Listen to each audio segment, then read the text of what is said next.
하나님의 말씀은 출애굽기 1장 6절에서 14절 말씀입니다. 요셉과 그의 모든 형제와 그 시대의 사람은 다 죽었고 이스라엘 자손은 생육하고 불어나 번성하고 매우 강하여 온 땅에 가득하게 되었더라. 요셉을 알지 못하는 새 왕이 일어나 애굽을 다스리더니 그가 그 백성에게 이르되 이 백성 이스라엘 자손이 우리보다 많고 강하도다. 자, 우리가 그들에게 대하여 지혜롭게 하자. 두렵건대 그들이 더 많게 되면 전쟁이 일어날 때에 우리 대적과 합하여 우리와 싸우고 이 땅에서 나갈까 하노라 하고 감독들을 그들 위에 세우고 그들에게 무거운 짐을 지워 괴롭게 하여 그들에게 바로를 위하여 국고성 비돔과 라암셋을 건축하게 하니라.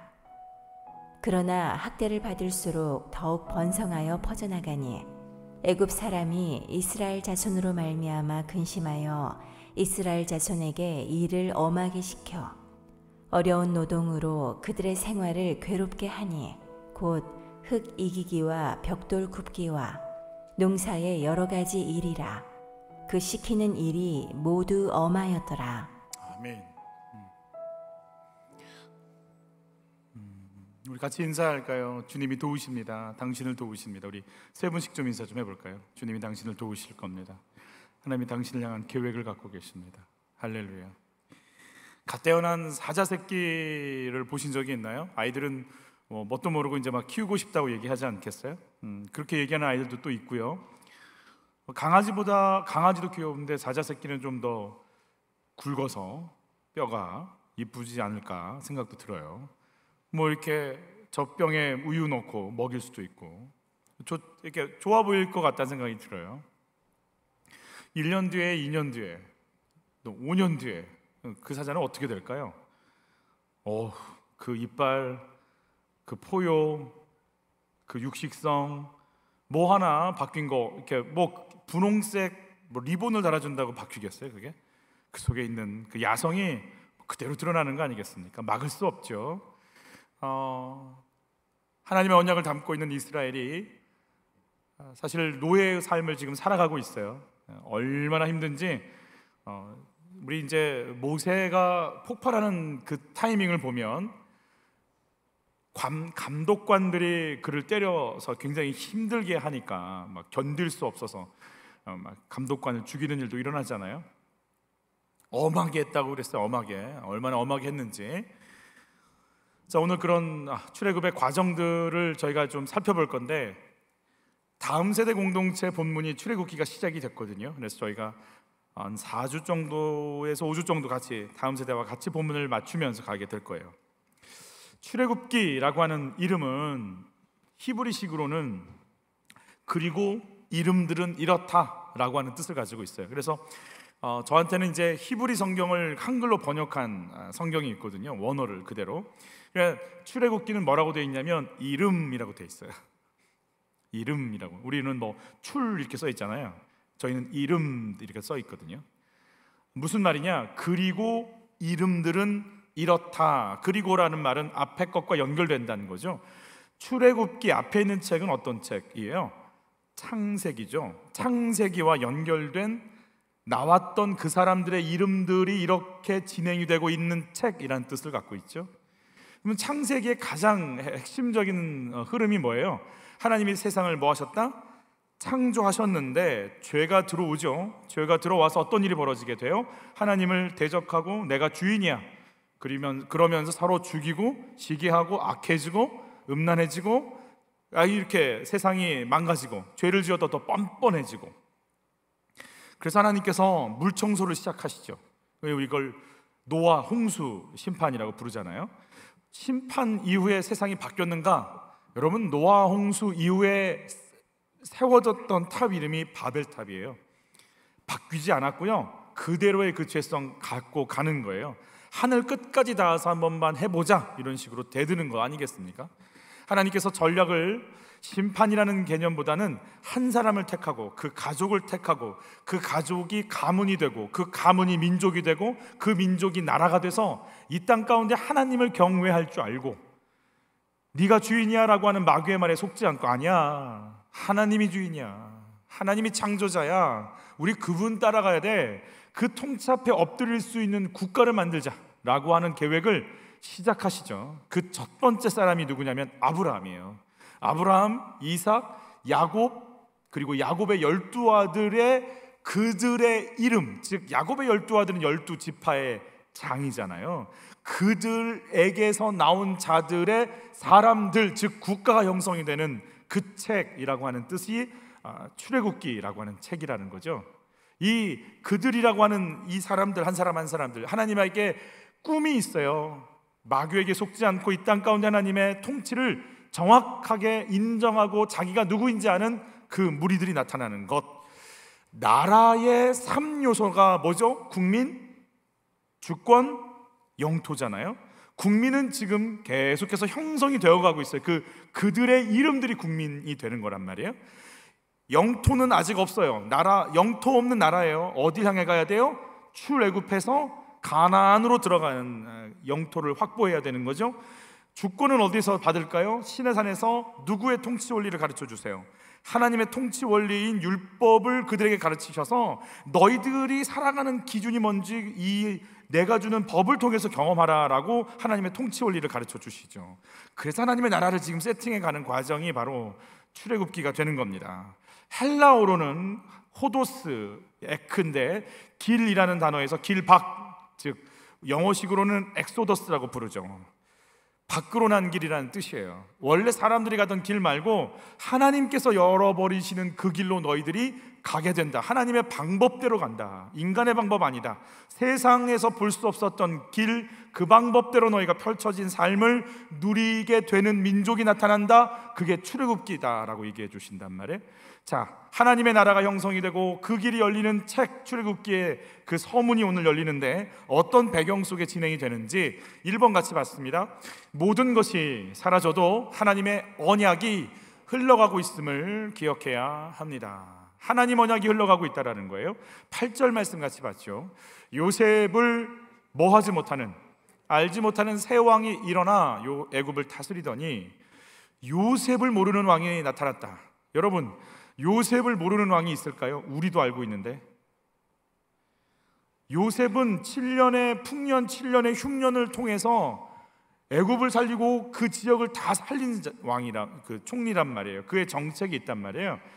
그리고 여러분, 요셉이 이렇게 이 정책을 통해서 어떤 일이 벌어졌냐면, 애굽이란 나라가 호족 세력이 굉장히 강했던 나라인데 양식을 사기 위해서 이 사람들이 뭘 파냐면 땅을 팔기 시작합니다.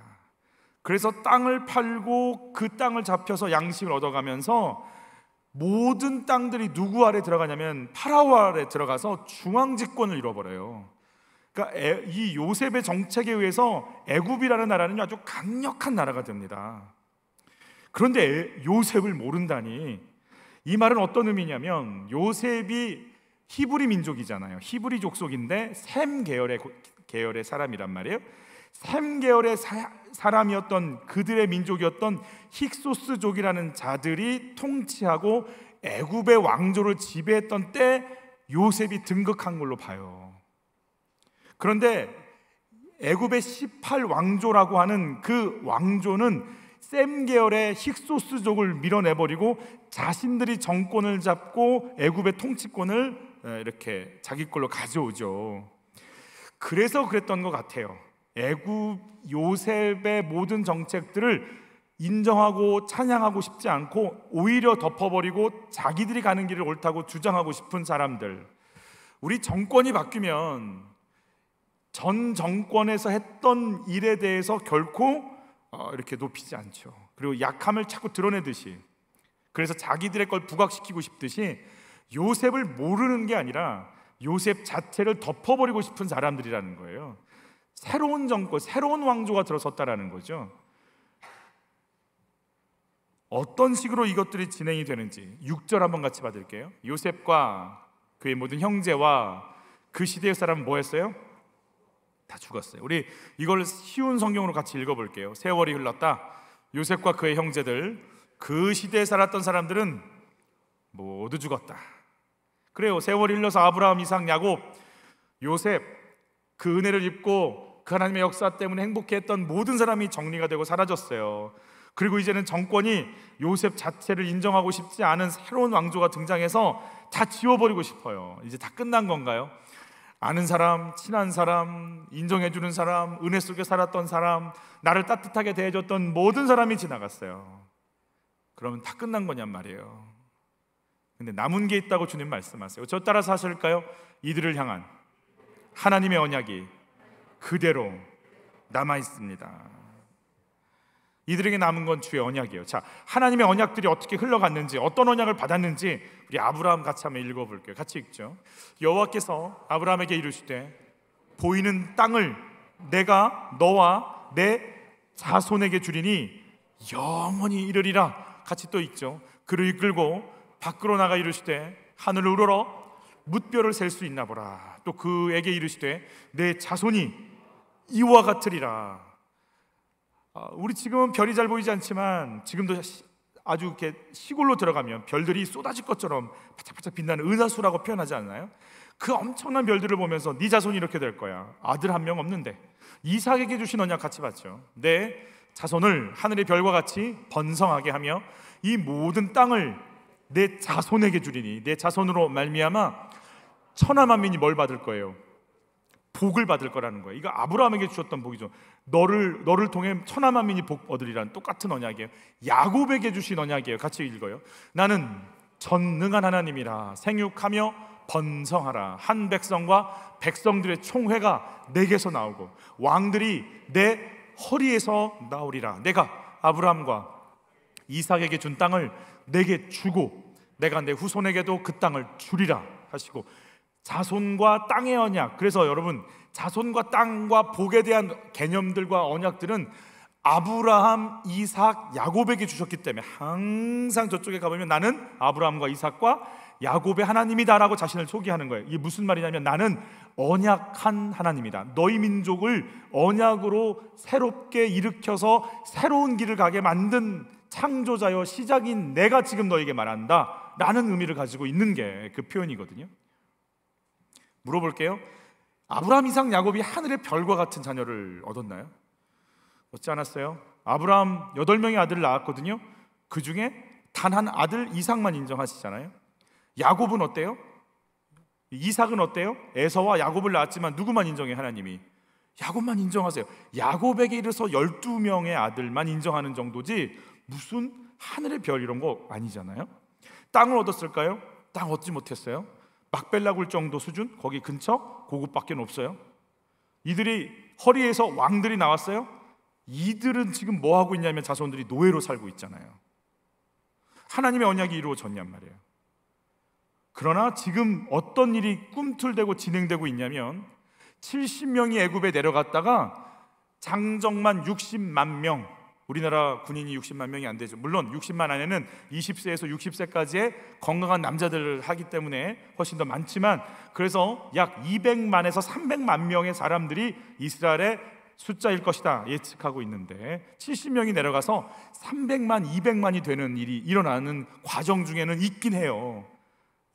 그러나 아직 뭔가 언약이 온전하다고 말은 못해죠. 그런데 여러분, 아브라함, 이삭, 야곱이 하늘에서 지금 이 땅을 보면서 어떤 얘기 할까요?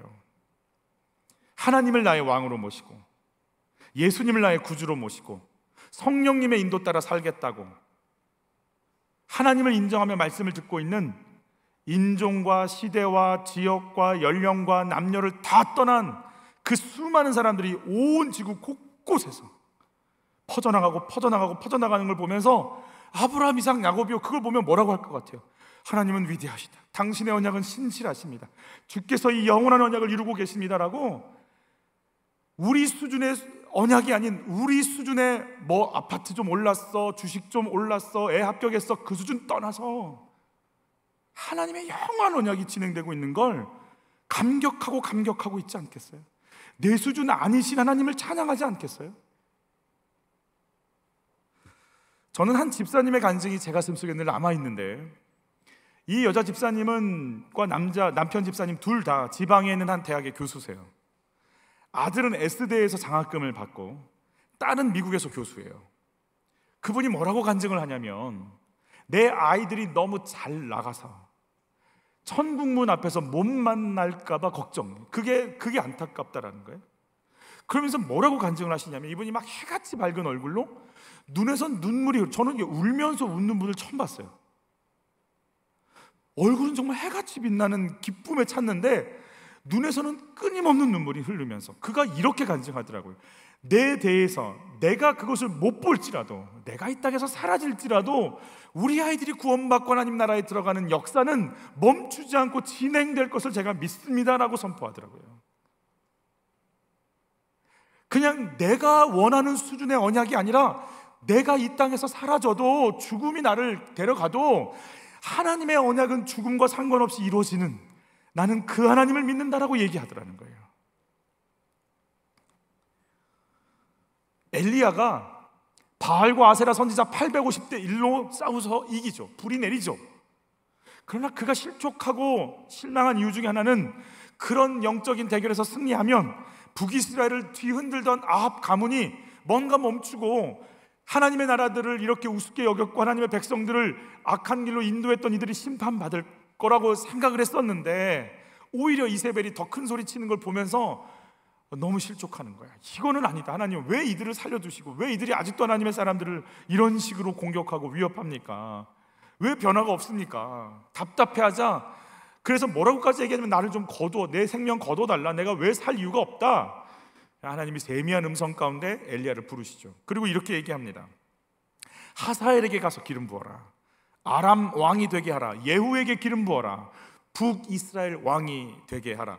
엘리야에게 기름 부어라. 그리고 너를 대신한 선지자가 되게 하라. 그러면서 이렇게 말씀하세요. 같이 읽죠. 하사엘의 칼을 피하는 자를 예후가 죽일 것이요, 예후의 칼을 피하는 자를 엘리야가 죽이리라. 네가 지금 아합 가문을 다 심판하고 정리하고 싶은 건 내가 알아. 그런데 얘야, 너는, 네가 할 일은 아합 가문을 심판할 예후, 또 하사엘, 엘리사를 세우는 일을 네가 할 거야. 너는 직접 하지 않아. 그 일을 할 사람을 세우는 일을 네가 할 거야. 그러면서 주님이 뭘 얘기하시냐면, 같이 읽을까요? 그러나 내가 이스라엘 가운데서 7,000명을 남기리니 다 바알에게 무릎을 꿇지 아니하고 다 바알에게 입맞추지 아니한 자니라. 너 혼자 남았다고 생각하지? 너 혼자 이 길 고독하게 걸어간다고 여기고 있지? 아니야. 무릎 꿇지 않고 절하지 않고 순수한 믿음을 지키며 하나님의 명령을 기다리는 7,000명이 있어. 너는 그들 중에 한 명일 뿐이야. 그들은 그들의 역사를 내 대해서 계속해서 써내려갈 거고, 너는 너대로의 역사를 써내려갈 거야. 넌, 그래서 우리 성경 공부할 때 뭐라고 배웠어요? 너의 구간만 달려가면 돼. 뭐든지 다 하려고 하지 마. 너는 너의 구간을 달려가. 중등 공동체가 어제 양화진을 갔다 왔어요. 우리나라의 시작의 그 모습들, 통계를 보면 우리나라가 얼마만큼 못 살았냐면 밑바닥에서 두 번째. 그러니까 아프리카보다 못 살았어. 가난하고 빼앗기고 수탈당하고 이 조선이라는 나라. 그런데 그 조선이라는 나라가 전쟁 통해서 무너지는 그 가난과 전쟁과 그 회파된 그 땅에서, 이 땅에서 선교사들은 복음을 전했고, 그 선교사들의 복음을 듣고 일어난 나라. 인류 역사의 원조를 받은 나라가, 원조한 나라는 인류 역사에 대한민국밖에는 없어요. 아무것도 없는 이 나라가 이제 세계 경제 무역의 10위권 안에 드는 나라가 됐어요. 경제가 좀 흔들리니까요, 하나님이 한류를 열어버리시더라고요. 한류가 좀 잠잠해지다 싶었더니 또 다른 걸 여시고, 이제는 국방에 얼마나 중요한 위치를 차지하고 있는지 다시금 스포트라이트를 받게 하는 이 나라. 선교사들을 받아들였던 이 나라, 세계 선교의 두 번째예요. 선교사를 파송하는 위치가. 1위는 미국이에요. 미국은 수가 많아요. 인구 수가 다르잖아요. 인구 비율로 따지면 대한민국은 1위예요. 왜 이 나라가 이렇게 나가고 있는지 하나님만 아시는 일이겠죠. 그러나 그 시기에 그 가난 속에서 복음을 받아들였던 우리 믿음의 선배들이 간 구간이 있고, 이제 AI가 열려서 4차 혁명 시대가 와서 어떻게 대한민국이 나가야 될지를 고민하고 있는 이때 신앙생활하는 우리들이 달려갈 구간이 또 남아있어요. 우리가 그토록 원하는 의사, 세무사, 변호사, 교사, AI가 등장하면 제일 먼저 없어질 그룹들이에요. 이 상황에서 대한민국의 교회가 가야 할 길을 열어가는 구간을 달려가는 게 우리예요. 우리의 믿음의 선배들은 그 구간을 그렇게 달려갔어요. 이제는 우리가 또 이 구간을 어떻게 달려가야 할지, 우린 또 이곳에서 끙끙대며 하나님 앞에 엎드려야 되는 시간들이 남아있는 거예요. 청소년부 예배, 아동부 예배를 드리면서 아이들이 힘들어해요. 그 중에 하나가 선생님들이 질문 많이 해요. 우리 큐인하로 설교하니까 힘들죠. 여러분, 소통이 되지 않고 마음을 열지 않고 지식으로 뭔가를 해보려면 지식으로는 이젠 AI한테 아무것도 할 수 없는 때가 됐어요. 이제는 마음에, 그리고 생각이, 배려함이, 따뜻함이 있지 않으면 해볼 길이 없는 시대가 왔어요. 그거를 무슨 다큐멘터리나 무슨 강의를 듣고 엄청난 돈을 내고 가서 꾸역꾸역 가서 듣고 와서 교회에겐 뭘 원하냐면 주입식으로 설계해달라는 거예요. 저처럼 그것 좀 안 해보려고, 아이들의 마음 좀 일으켜보려고, 그 마음의 생각 좀 얘기하고, 소통이 안 되면 안 되는 시대니까 그거 해보려고 몸부림을 치고 있는 거예요. 그 불편한 길을 우리 가야 돼요. 일방적으로 부어주는 지식이 아이들을 신앙으로 인도하지 않아요. 마음이 울리고, 너의 마음이 어때? 하나님의 마음이 느껴져? 물어보고 또 그걸 기다리고 대화하고 끙끙대고 관계를 열려고 몸부림치며 가야 돼요. 우리 그 구간을 우린 또 달려가야 돼. 그래서 오후 3시에 구가모 주중학교 세미나가 있다우. 이게 설교인지 광고인지 알 수가 없어요. 지금 내 삶에서 하나님은 어떤 일을 행하고 계세요? 엄마의 자리, 아빠의 자리, 자녀의 자리, 남편과 아내의 자리에서 내가 달려갈 구간은 어디예요? 아브라함, 이삭, 야곱, 요셉은 그들의 구간을 달려갔어요. 이제 아무것도 없다, 끝났다, 모든 것이 끝나버렸다고 생각하지만 아니에요. 모세의 구간이 오고 있는 거 아니겠어요? 하나님이 행하시고 계신 것을 믿고 준비해야 할 일은 뭐예요? 내가 나의 구간 지금 잘 달려가고 있을까요? 2번 같이 읽습니다. 누구와 싸우고 있는지를 분별해야 됩니다. 9절 10절이에요. 같이 읽죠.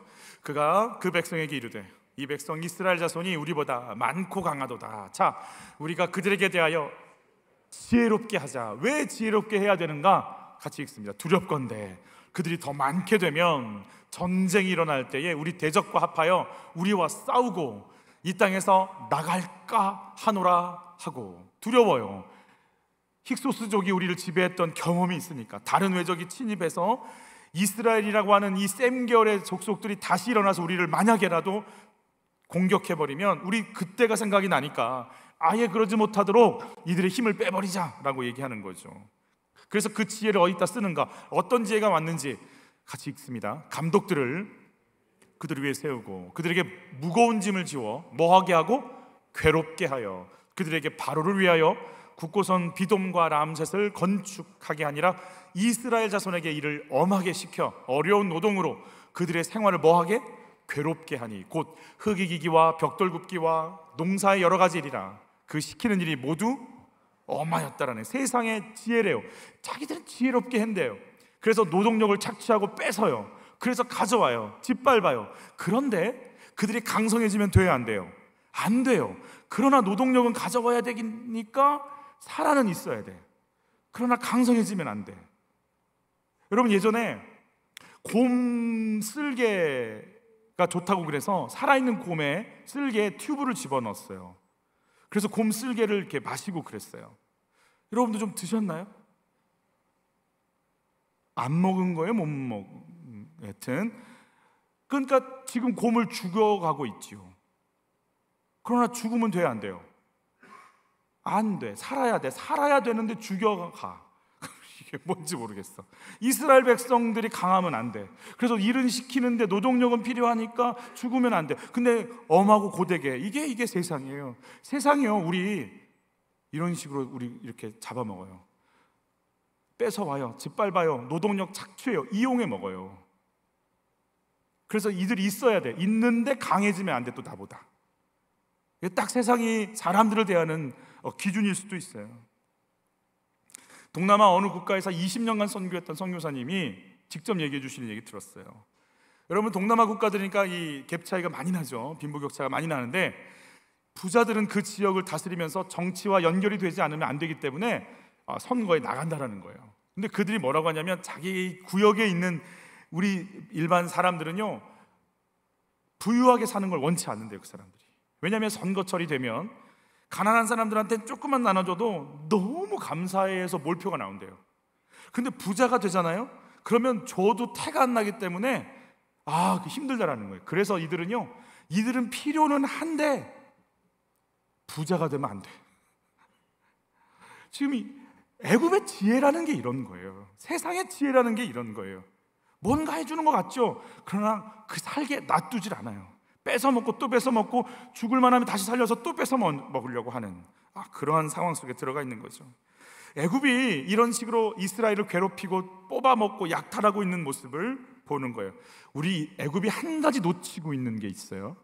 이스라엘이 이렇게 짓밟히고 끌려가고 때리면 맞고 노동력에 그냥 착취당하고 있는 정말 이 상황 속에 있지만 이스라엘 백성이 가지고 있는 한 가지가 있다고 그랬죠. 남아있는 것. 뭐가 남아있다고요? 하나님의 언약이 남아있다고. 하나님의 언약을 진행시키시는 하나님의 사람들, 그리고 그 속에서 일하고 계시는 그 하나님이 보이지 않아요. 그래서 애굽 사람들이 지금 힘없고 아무 능력도 없는 이스라엘을 잡아먹고 있는 게 아니라 사실은 하나님의 언약을 누가 지금 이렇게 거부하고 이렇게 우습게 여기고 착취하려고 하냐면 애굽이 그렇게 하는 거예요. 그러나 사실 애굽이 아니에요. 애굽 뒤에 뭐가 있을까요? 애굽을 통해서 하나님의 역사를 막아보겠다는 세상의 세력이 있기 때문에 그래요.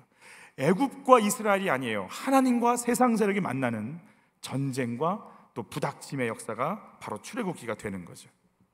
마귀는요, 종교 지도자들의 마음을 시기질투로 뒤집어 버립니다. 그래서 예수를 십자가에 달게 합니다. 예수가 십자가에서 죽고 예수님께서 무덤에 들어가시는 순간 마귀는 어땠을 것 같아요? 어땠을 것 같아요? 기가 막힐 거 아니에요? 우리의 사망 권세가 하나님의 아들까지 죽여버렸다 막 이러고 난리가 났을 것 같아요. 그런데 3일 뒤에 누가 살아나세요? 예수님 부활하시잖아요. 사망 권세를 깨버렸기 때문에 예수 자기의 최고의 권세가 깨어져 버렸어요. 그리고 예수 안에는 죄값을 치러버리신 거잖아요. 십자가에서 물과 피를 흘려서. 그래서 영원하신 하나님이 죄값을 치러버리신 영원한 능력이요, 영원한 능력이 믿는 모든 자들에게 영원히 임하게 돼요.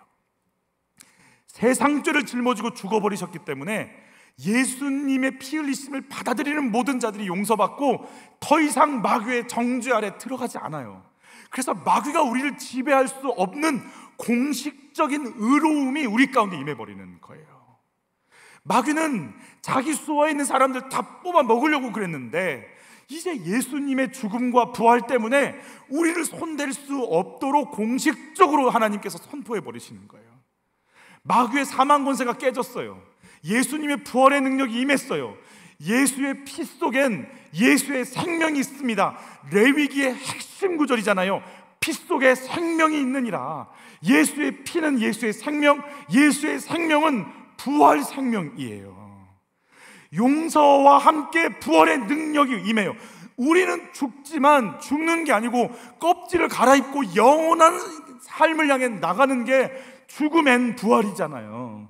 우리에겐 부활의 능력이 있어요. 그러니까 마귀의 사망 권세가 우리에게 와도 우리는 다시 사는 것, 예수의 죽음과 부활 때문에 마귀의 권세는 끝나버렸고 인간들은 정죄할 수 없고 다시 살아버리는 부활의 역사가 이 땅 가운데 펼쳐진 거예요. 마귀는요, 예수 한 번 건드렸다가 모든 걸 잃어버렸어요. 물어볼게요. 마귀가 몰랐을까요? 예수를 십자가에 거는 순간 내 사망 권세 끝나버리고 내가 잡고 뒤흔들었던 인간들 다 끝나버리고 자유해져 버리고 그들이 하나님의 백성으로 싹 서버리는, 그 길이 공식적으로 열리는 자기의 모든 계획의 숲으로 돌아가는 이걸 마귀가 몰랐을까요? 그렇게 똑똑하고 그렇게 교활하고 그렇게 지능이 뛰어난 그 존재가 왜 모르냔 말이에요 도대체. 여러분, 마귀는요, 그러면 이렇게 한번 생각해 보죠. 예수님이 계신데 마귀가 예수님 따라갈게요, 예수님 일하세요, 예수님 따라갈 수는 없잖아요. 예수님의 일을 막고 싶단 말이에요. 막아서 예수님을 막다가 죽여버렸단 말이에요. 그러니까 따라갈 수도 없고요, 죽일 수도 없고요. 마귀는요, 어차피 망할 존재인 거예요. 이래도 안 되고 저래도 안 되는 인생인 거예요. 이 인생은 그게 마귀의 길이에요. 마귀만 혼자 엎어졌다 뒤집어졌다 하는 거예요. 우리는 그 마귀의 역사 때문에 오히려 죽음, 부활의 영광을 그냥 목숨이 아니라, 푸시케가 아니라 아이오니오스조의 영원한 생명으로 받아 누리는 부활의 권세를 누리는 인생이 된단 말이에요. 그런데 이 일이 그냥 2000년 전에 갑작스럽게 일어난 일이라고 얘기하지 않으세요. 창세기 3장 15절에 이렇게 말씀하세요. 같이 읽죠. 내가 너로 여자와 원수가 되게 하고, 뱀에게 말씀하시는 거예요. 내 후손도 여자의 후손과 뭐가 돼요? 원수가 되게 하리니, 여자의 후손은 내 머리를 뭐하여? 상하게 할 것이요 너는 그의 발꿈치를 상하게 할 것이니라. 여자의 후손, 남자 없이 땅에 오신 유일한 한 분, 예수가 뱀, 이제는 뱀 마귀인 네 머리를 밟아버려 깨뜨려 버릴 거야. 여러분, 무슨 짐승이라도 머리가 깨지면 다 끝나는 거예요. 징그러운 표현이지만 몸이 남아서 꿈틀대겠죠. 지금 역사하는 건 그 정도 수준이라는 거예요. 내가 그의 권세를 밟아버렸어 라는 창세기 3장 15절에 있는 언약이 이루어진 것뿐이에요. 여러분, 언약은 흘러가고 있어요. 하나님의 언약은 계속되고 있어요. 그 언약이 그대로 진행된 것뿐이란 말이에요. 마귀야, 너는 여자의 후손에 의해서 발이 밟혀 깨질 거야 라고 하는 그 말씀. 그래서 창세기 3장 15절은 오리지널 가스펠, 원시 복음, 원복음, 마귀의 길이 결정되고 예수의 구원이 결정되고 인간이 살 길이 결정된 하나님의 언약이라고 말씀하시는 거예요. 여러분, 그 언약은 진행되고 있습니다. 성경은 세 가지의 영적 존재에 대해서 이야기합니다. 하나님은 영이시니 신령과 진정으로 예배할지니라. 하나님이 영이십니다. 성령이라고 부르잖아요. 예수의 영이라고 부르잖아요. 두 번째, unclear spirit이라고 부르죠. 영어 성경은 더러운 영, 악한 영, 귀신과 마귀라고 부르는 존재들이 있어요. 세 번째, 육체 가운데 흙으로 지은 우리 가운데 루아를 집어넣어서 생기를 넣어서 하나님의 영이 들어가서 살아 숨쉬는 존재가 되어버린 인생, 인간이 영적 존재라고 부르는 거예요. 성경은요, 하나님, 마귀, 인간이라는 세 영적 존재가 역사 속에서 어떻게 흘러가고 있는지를 보여주는 책이 성경이에요. 하나님은요, 알파와 오메가라고 부르시죠. 처음과 나중이라는 말이에요. 무슨 말이냐면, 너희가 나에 대해서 물어. 난 여호와야. I am who I am. 나는 나야. 나로부터 너희가 나왔어. 그런 나를 너희가 뭘 알겠다고 얘기할 수 있겠어? 나는 시작이야. 나는 마침이야. 시작과 끝이야. 나를 규정할 수 없어. 그런 나를 받아들여. 그래서 하나님은요, 시작과 끝이 없는 분, 그분이 가는 길이 정해진 분, 생명의 길로 정해진 분이세요. 마귀는 시작이 있고 끝이 있어요. 그들은 마지막 날 무적에게 들어가 정확하게 심판받는다. 말씀하시는 마지막이 있는 존재. 그리고 정해진 길이 있어요. 영원한 저주, 영원한 형벌, 영원한 심판으로 가는 존재들이에요. 그런데 세 번째 영적 존재인 인간은 가는 길이 정해져 있지 않다라고 얘기해요. 인간은 뭐라고 얘기합니까? 너에게 생명과 죽음과 복과 저주를 네 앞에 두었다. 오늘날 너희가 뭐하라? 선택하라는 거예요. 인간은 가는 길이 없어요. 하나님의 길을 갈 것인지 마귀의 길을 갈 것인지 선택하는 존재가 됐다고 얘기해 주시는 거란 말이에요.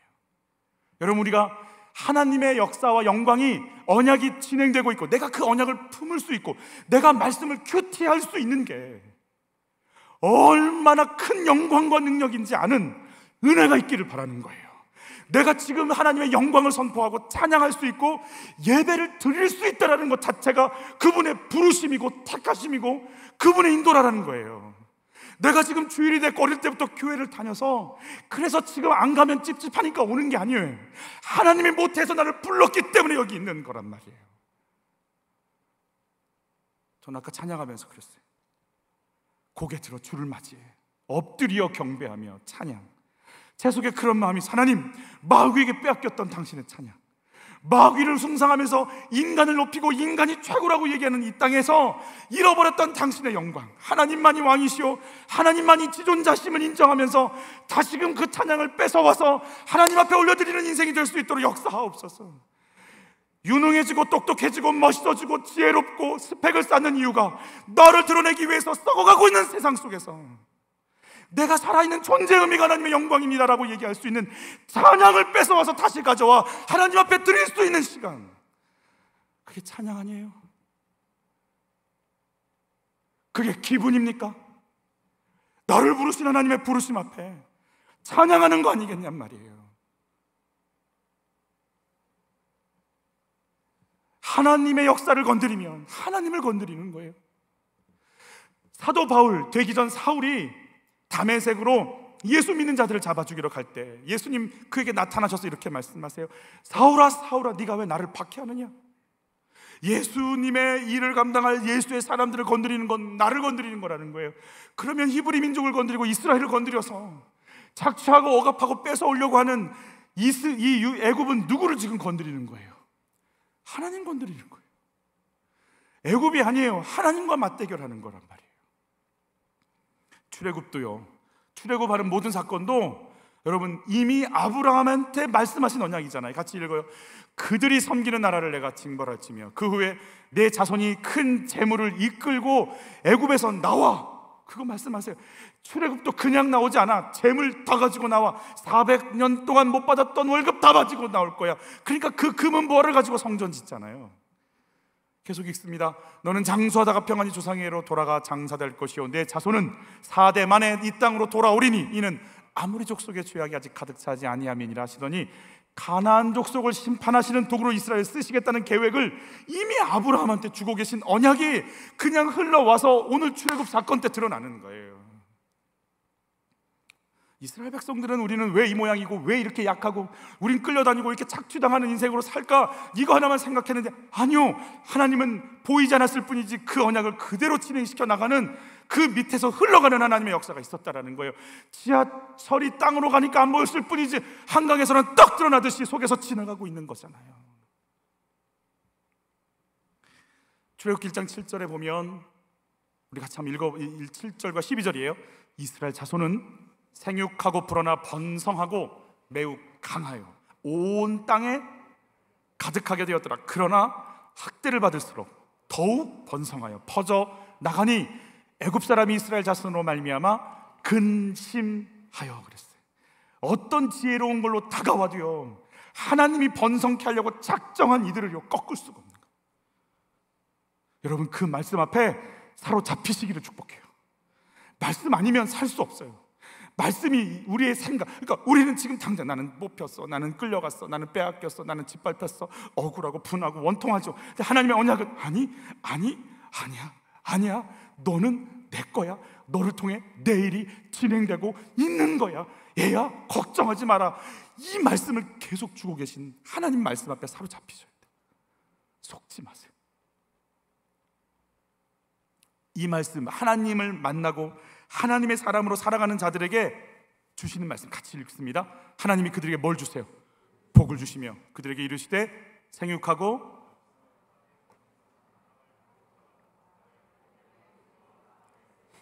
땅에 움직이는 모든 생물을 뭐해요? 생육, 번성, 충만하라고 하는 복이 그대로 하나님의 복이 임하는 거예요. 노예로 살아도 충만해요. 노예로 살아도 짓밟혀도 애굽의 그 지혜로 막 억압해도 당연하게 살아가는 거예요. 하나님의 언약을 아무리 지혜롭게 다가온다 해도 하나님의 역사를 막을 수 없는 상태가 되었다는 거예요. 지금 애굽이 누구랑 싸우고 있어요? 하나님하고 싸우고 있어요. 하나님이 어떻게 애굽을 보실까요? 애굽아, 네가 지금 나와 싸우겠다는 거냐? 여러분 시편 2편에 보면 그래서 그 하나님의 마음을 이렇게 표현한 부분이 있어요. 같이 읽어볼게요. 어찌하여 이방 나라들이 분노하며 민족들이 헛된 일을 꾸미는가. 세상의 군왕들이 나서며 관원들이 서로 꾀하여 여호와와 그의 기름 부음 받은 자를 대적하며, 그러자 뭐라고 하세요? 하늘에 계신 이가 웃으시며 주께서 그들을 비웃으시리로다. 애굽아,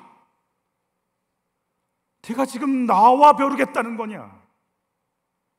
내 언약을 네가 감당할 수 있겠느냐? 애굽아, 비웃고 계신다. 네가 뭘 하겠다고 내 백성들을 건드리는 거야?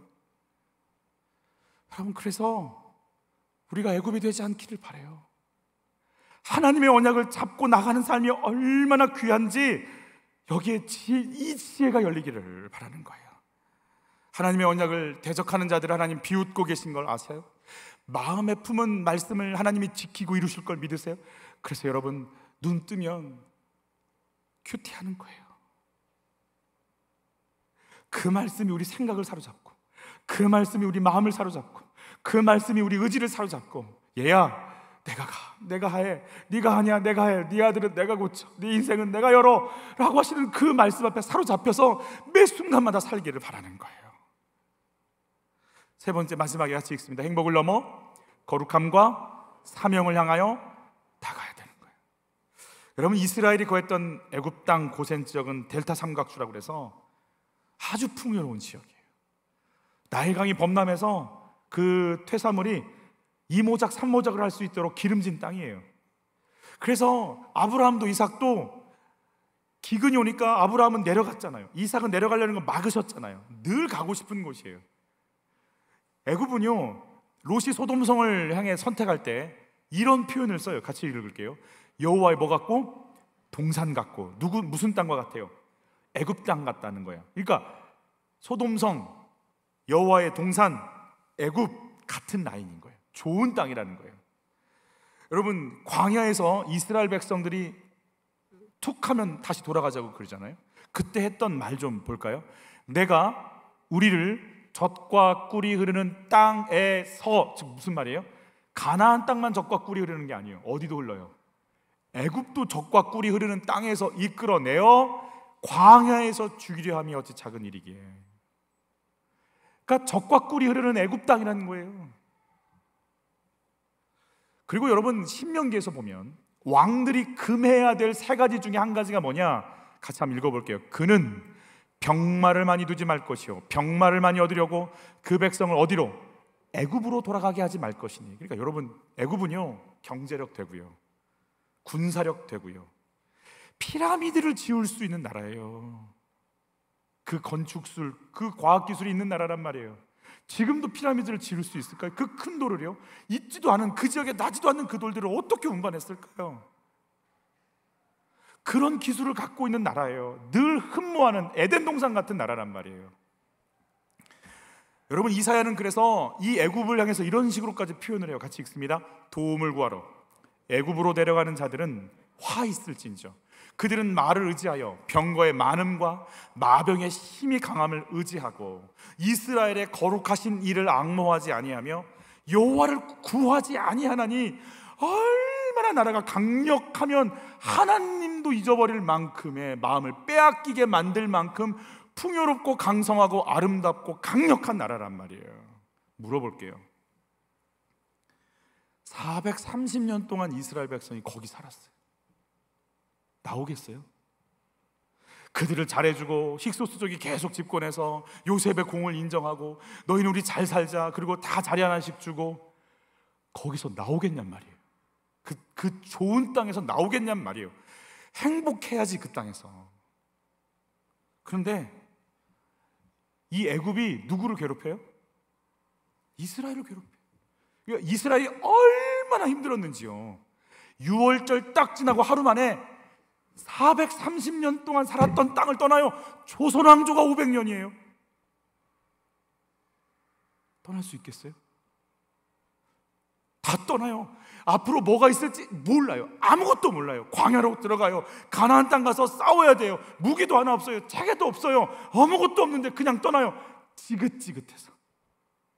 너무 힘들어서 그 강력하고 아름답고 귀하고 문명찬란한 화려한 그 애굽 땅이 너무 싫어요.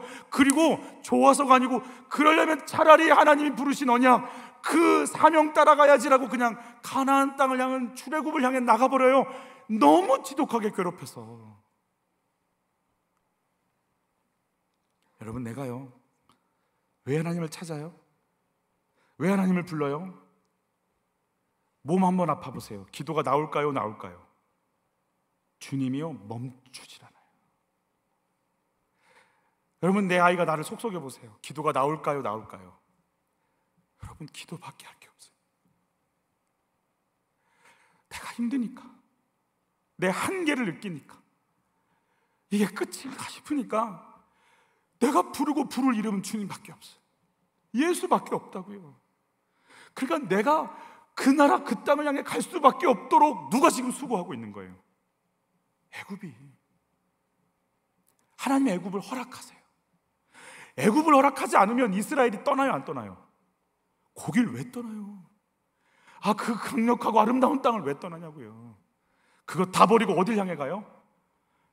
나도 한 번도 가본 적이 없지만 옛날 옛적에 아브라함, 이삭, 야곱이 했던 그 언약의 땅을 향해, 사명을 향해, 말씀을 향해 가는 거예요.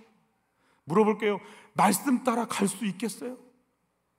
말씀이 부르시면 좋은 것 놓고 따라갈 수 있냐고요. 학교에서, 직장에서 왕따 당해보세요. 교회 오지 않겠어요? 나 좀 살려달라고, 내 가슴 좀 열어달라고 몸부림치지 않겠냐고요. 주님이 그래서 어쩔 수 없이 애굽을 허락하세요. 허락하시는 거예요. 그래서 인간이 이런 거야? 세상이 이런 거야? 이런 식으로 갚어. 그리고 실망하고 두렵고 낙심하고 그 패배감, 이건 아니야가 여기까지 차오르면서 믿을 건 누구밖에 없더라? 하나님밖에 없다는 거예요. 주님밖에 없다는 거예요. 왜 우리가 죽을 것 같아요? 인정 못 받을까 봐. 인정 못 받는다는 건 누구가 신이란 얘기예요? 사람들의 시선, 그리고 그 뒤엔 뭐가 있어요? 내 명예. 근데 내가 엉망이고, 내가 무너지고, 내가 파괴되고, 관계가 엉망이면, 내게 건질 게 없다고 생각이 들면 내가 누구만 붙잡을까요? 주님밖에 없는 거예요. 누가 수고한다고요? 애굽이 수고하는 거죠. 애굽이 수고. 여러분에게 애굽들이 있나요? 있어요? 없어요? 옆에 분하고 인사하세요. 저 때문에 수고 많으시죠? 시작. 뒤에 보면서 인사 좀 하시고. 네. 누구 때문에? 그분이 남편이 속 썩여줘야, 속을 긁어줘야 기도가 잘 나와요. 여기서 아멘 하기 힘드시겠죠? 여러분, 그 괴롭힘이 있어요. 이 괴롭힘을 어떻게 해석해야 돼요? 그럼 뭐라고 기도할까요, 우리가? 애굽 잠잠하게 해주세요. 애굽 조용하게 해주세요. 애굽은 나 도와주게 해주세요. 이렇게 기도해야 돼요? 그럴 수 있겠죠. 그러나 하나님 뜻은 어디 있어요? 내가 어딜 향해 가는 거? 사명 향해 가는 거. 안 끝나요. 애굽 정신 안 차려요. 애굽 속에 거하려고 하면요, 애굽 더 난리예요. 여러분, 이렇게 보일러의 법칙도 있고 질량 보존의 법칙도 있지만 혹시 이 법칙 아세요? 지랄 총량의 법칙이라고. 지랄을 떨어줘야 돼요. 그래야 내가 정신이 들어요. 애굽이 지랄을 떨어줘야 이스라엘이 너 애굽에서 가나안 아니죠, 나일강 쪽 아니 여기 푸른 어디 가서 살려고? 하나님 땅 가나안, 나 거기 갈래요. 그 총량이 있어요. 그래서 이렇게 예배를 드릴 정도 수준의 분들이시면 집에 뭐가 많아요? 뭐 하는 인간들이 많을 것 같아요. 설교 시간이니까 말하진 않겠어요.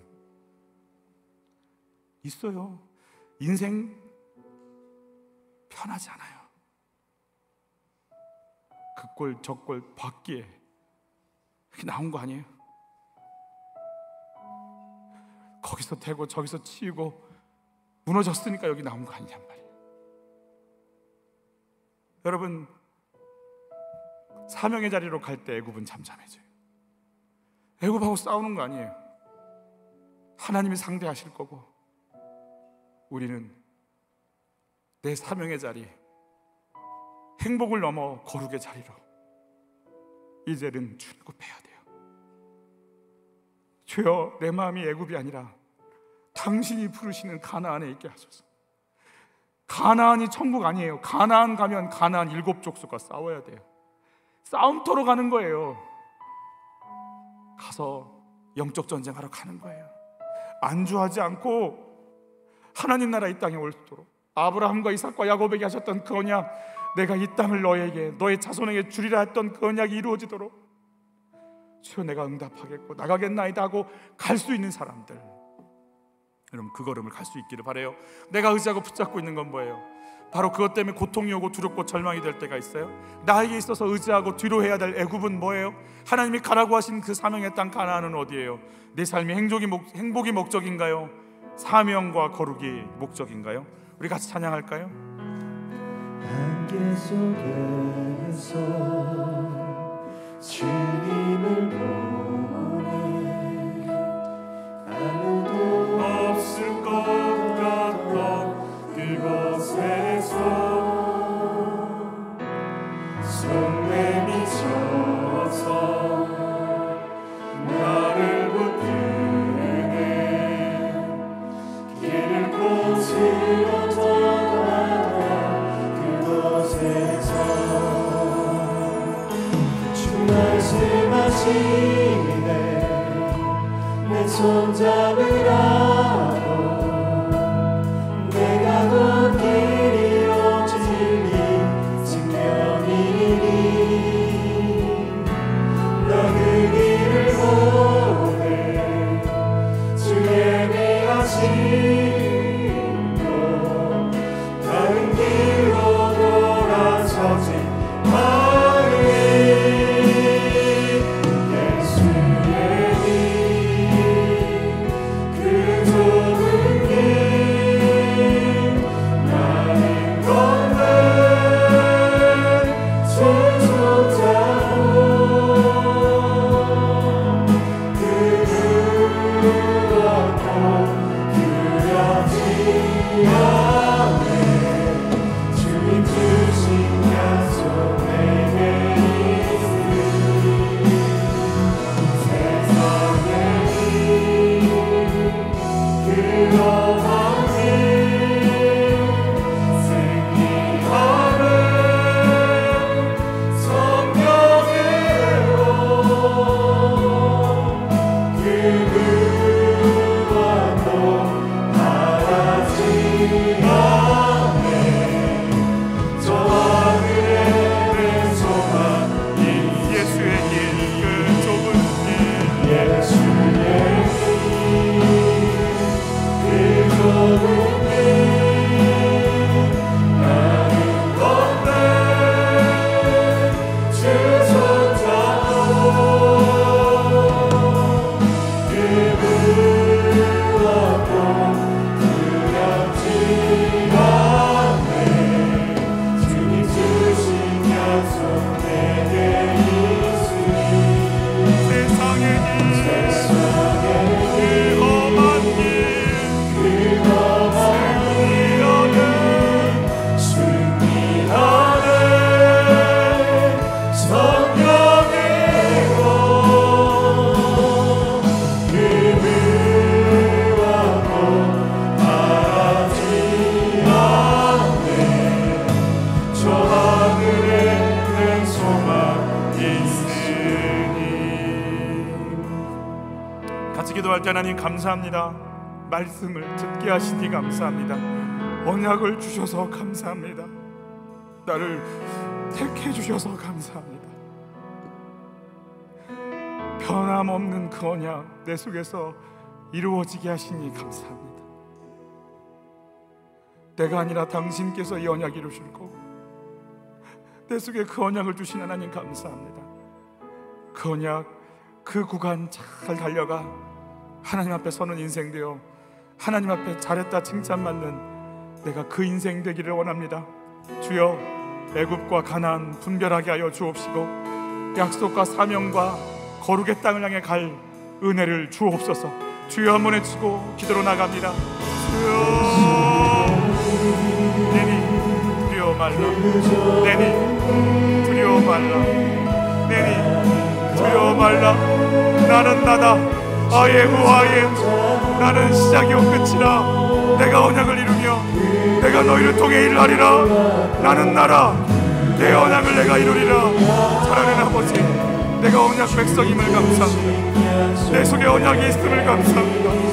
내 속에 하나님의 일이 시작됨을 감사합니다. 감당할 수 없고 세상이 막을 수 없는 당신의 언약이 내 속에서 변함없이 흘러가고 있음을 성령의 도우심으로 알게 하소서, 듣게 하소서, 깨닫게 하소서, 누리게 하소서. 이 언약이 변함없이 흘러가며 이루어지며 영광을 얻게 하소서. 내가 그 언약 속에, 내가 그 구간을 정확하게 달려가게 하시며 내 인생 당신께 내어놓고 그 역사 속에 있게 하옵소서. 예수의 길 그저 믿기 나는 걷네 주 손잡고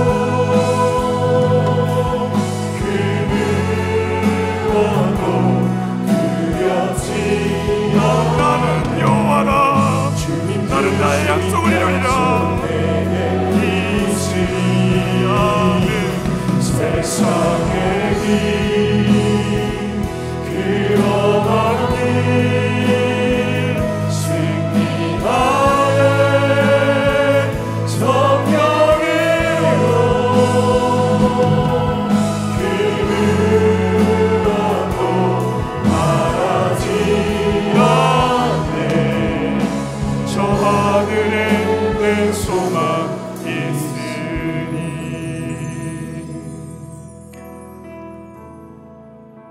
예수님 가신 길, 언약을 이루는 길, 하나님의 나라가 이 땅 가운데 임하는 하나님의 영광을 우리에게 나눠주신 주여, 이 영광 보게 하소서, 누리게 하소서, 빼앗기지 말게 하소서.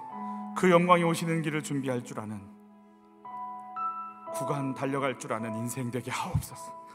사랑합니다. 찬양합니다. 경배합니다. 언약 주셔서 감사합니다. 예수 주셔서 감사합니다. 나를 성전 삼으신 주, 내 안에 오신 주여, 우리가 어찌 하나님을 개선할 수 있으리까? 우리가 어찌 하나님을 더할 수 있으리까? 그 신묘막측하심을 우리가 어찌 말할 수 있으리까?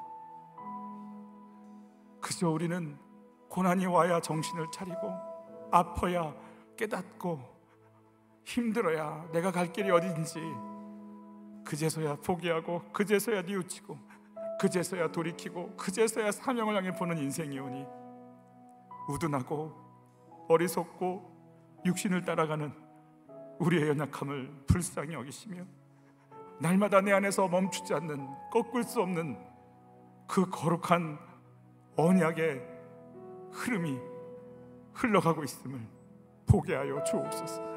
그 대열에 동참시켜 주신 하나님, 아브라함과 이삭과 야곱과 요셉과 모세와 다윗과 그 대열에 우리를 넣으신 하나님, 오 예수여, 내 언약은 신실하다 하시는 주여, 오 예수여, 사랑합니다. 사랑합니다. 우리를 받으시고 우리를 안으시고 그 언약 붙잡고 한 걸음 한 걸음 이 구간 잘 달려가게 하옵소서. 물질로 어려운 자 없게 하소서. 채우소서. 애굽이 아니라 사명의 땅 가나안을 향해 갈 출애굽의 은혜를 부어 주옵소서. 예수님의 이름으로 귀한 예물을 드리며 우리를 채우실 예수님의 이름으로 기도하옵나이다.